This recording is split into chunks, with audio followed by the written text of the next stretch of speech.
दोनों के लिए ये पद है। इसको अव्यय पद बोलते हैं।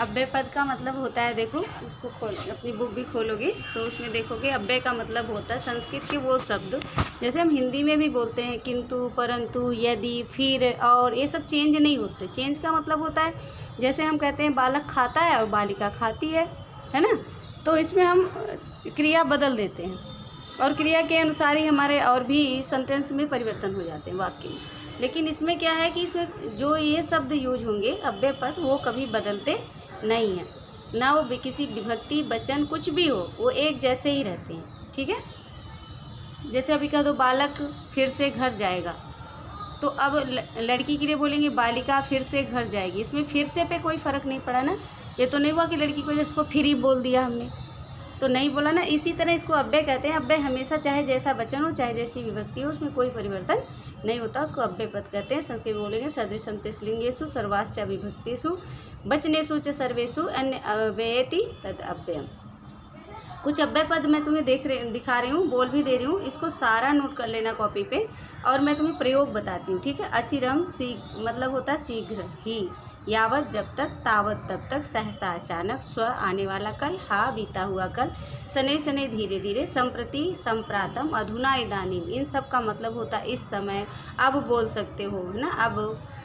अत्र मतलब यहाँ, अत्यंतम बहुत, अथ मतलब इसके बाद या प्रारंभ करने के लिए, जैसे हम किसी चीज़ को अथ एकदा, एक है राज्ञ अस्ति, है ना, एक राजा है, ऐसा लिख सकते हैं। और इसके बाद भी बाद में लिख सकते हैं अथ। अलम निषेधार्थक है, रोकने के लिए कि ये काम मत करो, इसके लिए अलम होता है। और पर्याप्त के लिए भी होता है कि अलम मतलब बहुत ज़्यादा हो गया, इसमें चतुर्थी लगती है। जब निषेध रोकेंगे तब तृतीया लगेगी, और जब जो है पर्याप्त हो जाएगा उसके योग में चतुर्थी लगेगी। अद्य मतलब आज, अथवा या, अपि मतलब भी, अन्यथा मतलब नहीं तो, अतः मतलब इसलिए, अतिउ मतलब बहुत अधिक, आम मतलब हाँ, इतस्ते मतलब इधर उधर, इति मतलब ऐसा यानी समाप्त उच्चई जोर से, ये मतलब ही, एकदा मतलब एक बार, एवं मतलब इस प्रकार या ऐसे, किम मतलब क्या, किंतु मतलब किंतु लेकिन, कदा मतलब कब, कुतः मतलब कहाँ से, कुत्र, क्वचित का मतलब कहाँ, च मतलब और, अभितय मतलब दोनों ओर, परितय मतलब चारों ओर, सर्वतः मतलब सभी ओर, उभयतय मतलब दोनों ओर, चेत, चेत का मतलब यदि, ना चेत मतलब ना लगा के जब बोलते हैं तो कुछ भी बोलते हैं। चिरम देर से, तत्र वहाँ, इतः इधर से या यहाँ से, ततः मतलब उसके बाद वहाँ से, तथापि मतलब फिर भी, तदा और तदानी मतलब तब, तहिर मतलब तो, तू मतलब तो, तावत मतलब तब तक, तो श्री मतलब चुप, दिवा मतलब दिन, ना मतलब नहीं, निश्चय मतलब नीचे, नूनम मतलब निश्चय ही, नो चेत मतलब नहीं तो।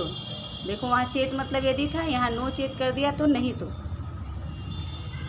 पुनः फिर, प्रातः सवेरे, पश्चात मतलब बाद में, और प्रवृत्ति मतलब प्रवृत्ति, आदि बोलते हैं इसको, से बोलते हैं, लेकर, है ना, किसी चीज़ वैसे, पूरा मतलब प्राचीन, सायं मतलब शाम को, सायं मतलब शाम को।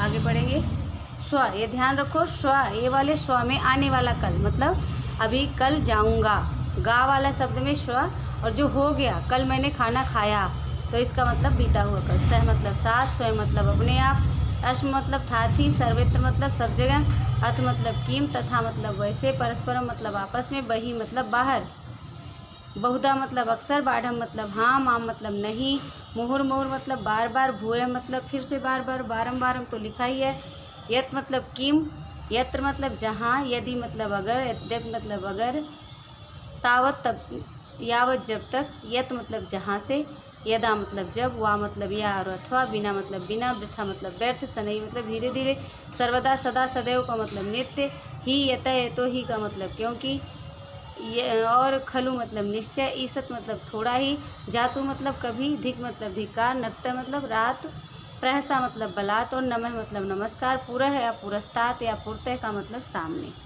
कहते हैं ना, सामने सूर्य निकलता है तो लिखते हैं पुरतः सूर्यम उदेति, पूर्व की दिशा में सूर्य उगता है, सामने या पूर्व दिशा भी बोल सकते हैं इसको। ठीक है, अव्यय पद का प्रयोग बता रहे हैं। ठीक है, दो, एक मैं बताऊंगी, दो तुम्हें खुद करना पड़ेगा। देखो यहाँ लिखा कच्छपय, अक्सर तुम्हें जानते हो कच्छपय का मतलब कछुआ होता है और चलता है, तो कछुआ कभी घोड़े की तरह रेस तो लगाता नहीं, तो शनै शनै का मतलब धीरे धीरे होता है। टच हुआ, धीरे धीरे चलता है।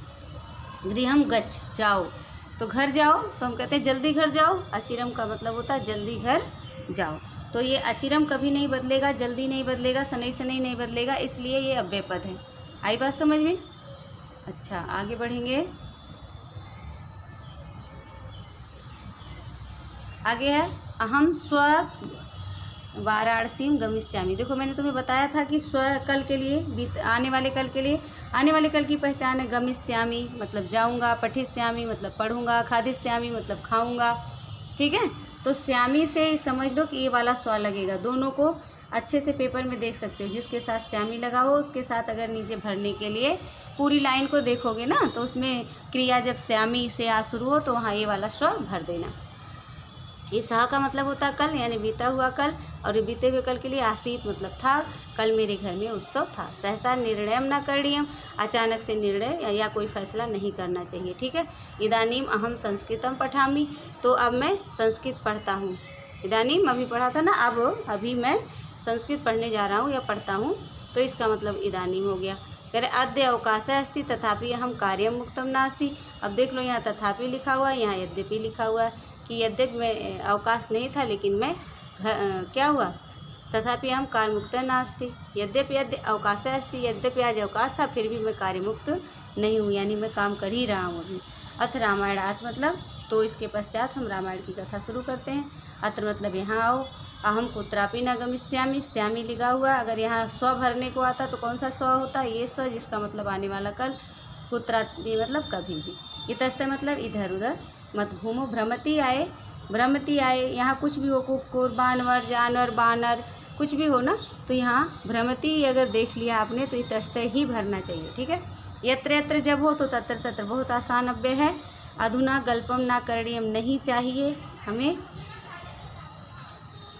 और नक्तम दधी ना भुंजित, रात में दही नहीं खाना चाहिए। नक्तम का मतलब रात्रि होता है, रात्रि में दही, दधी जो तुम खाते हो वो नहीं खाना चाहिए। अगर तुषड़ीम मतलब चुप होकर बैठो, कहता कक्षायाम तुषड़ीम तिष्ठ, चुप होकर कक्षा में बैठो। पूरा मतलब प्राचीन समय में एक राजा अशोक था, तो पूरा अव्यय शब्द हो गया। तो परस्परम आलपतः, वो दोनों आपस में बातचीत करते हैं, परस्पर अव्यय शब्द हो गया। अद्य प्रभृति भी हम धूम्रपानम ना करिष्यामि, आज से मैं कभी भी धूम्रपान नहीं करूँगा। ठीक है, यहाँ हो गया शीघ्रम कार्यम समापनम अन्यथा विलंबनम भविष्यति, जल्दी से काम कर लो नहीं तो यहाँ देर हो जाएगी। अब कलहम माकुर, यहाँ देखो निषेधात्मक है, रोकने के लिए माँ का प्रयोग हुआ है, तो वृथा, वृथा कलहम नाकुर, ये दोनों पद अव्यय हैं, वृथा भी और कलहम भी। ठीक है, यदा अहम गमिष्यामि तदा सह अत्र आगमिष्यति, यदि मैं यहाँ आऊँगा तभी तुम वहाँ जाना। ठीक है, तो यदा और तदा भी आ गया। ईषद हसित्वा स तस्य उपहासम कृतवान, यहाँ पर ईषद बन गया। अहम त्वाम भूयो भूयो नमामि, मैं तुम्हें बार बार नमस्कार करता हूँ। भूयो भूयो मतलब बार बार हो गया। मुहुर मुहुर मतलब, मुहुर मुहुर का मतलब भी बार बार होता है ना। तो ये तुम्हें मैंने प्रयोग बताया, और अपनी बुक खोलोगे तो तुम्हें दिखाऊँ मैं कि इसमें ये देखो ये सारे पद हैं, जिसको क्वेश्चन तुम खुद ही करोगे, मुझे PDF बना के सेंड करोगे, और जो करेक्शन होगी वो मैं तुम्हारे सही करके पुनः सेंड करती हूँ। ओके, ठीक है बच्चों, ये अव्यय पद देखो।